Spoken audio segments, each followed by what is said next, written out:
Hello, my dear friends. Welcome to this session. I want to use this opportunity to speak on a particular question that I've encountered in the clinic sessions and which I feel I should address. Now, that important question is, Doctor, after my myectomy surgery, can I still conceive on my own? Now, the answer may not be direct. There are two answers to this question. Number one is that it is possible for you to conceive after myectomy. Myectomy is fibroid surgery, surgery for removal of fibroid. Now, the second answer to this question is that it may not be possible for you to conceive spontaneously after fibroid surgery. Now, I want to explain why I have to answer this question in two segments. Number one is that I said it is possible that after fibroid surgery, you can conceive. The reason I said that is dependent on the circumstances surrounding the surgery. I want to remind you that science has not proven that uterine fibroid is a known cause of infertility, is not a known cause of difficulty with conception. However, where other causes have been ruled out or are known not to exist, if there is presence of uterine fibroid, it is advised that you remove them. That studies have shown that it enhances chances of conception when you remove them. Now, back to the answer to my question.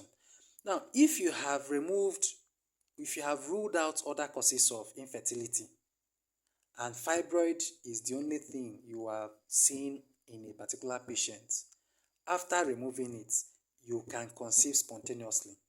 Now, the other circumstance where after removing fibroid you can conceive spontaneously is if you have fibroid that are blocking the two tubes. We used to call them conal fibroids. Once the two tubes are blocked by fibroids and you're able to remove them successfully, it is possible you can conceive on your own.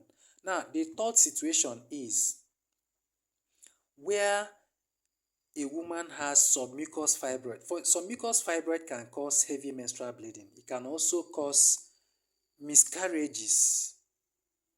It's a known cause of miscarriages. You conceive, but implantation becomes difficult because the location of the fibroid is almost at the point where implantation takes place. So implantation becomes difficult. So such individuals may not be able to conceive and carry their pregnancies. So in such situations, if you remove such fibroids, it is possible that the woman can conceive again. Now, the other segment is that a situation where a woman will have the fibroid removed, yet she will not be able to conceive on her own. Number one is if you have other factors that are responsible for infertility in the same woman who has uterine fibroid. If you remove the uterine fibroid, it is still possible that the woman will not conceive because of those other factors. Those other factors might be endometriosis. It might be that the tubes are blocked by something else. Other factors might be that the husband's sperm, is not of adequate quality, is not of adequate count, or any other abnormality in the sperm quality, right? Now, having said so, you can now see that it all depends on individual patients' peculiarities. Individual patients' peculiarities, the history of the individual, the history of the husband, and the entire examination findings.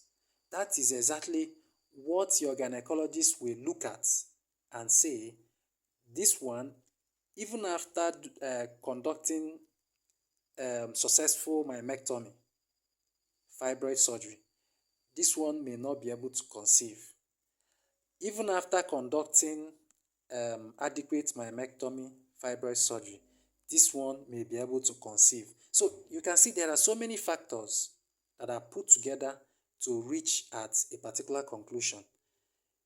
Therefore, if you have this particular concern, you need to discuss with your gynecologist closely, ask questions to your gynecologist before taking decision. Ask silent questions so that the gynecologist will answer you direct. So I hope I've made myself clear. Now I will meet you in the next session. Ensure that you share this video. That is the reason, so that other people will see this video and know exactly what to do when they are facing similar challenge. Thank you. Catch you next time.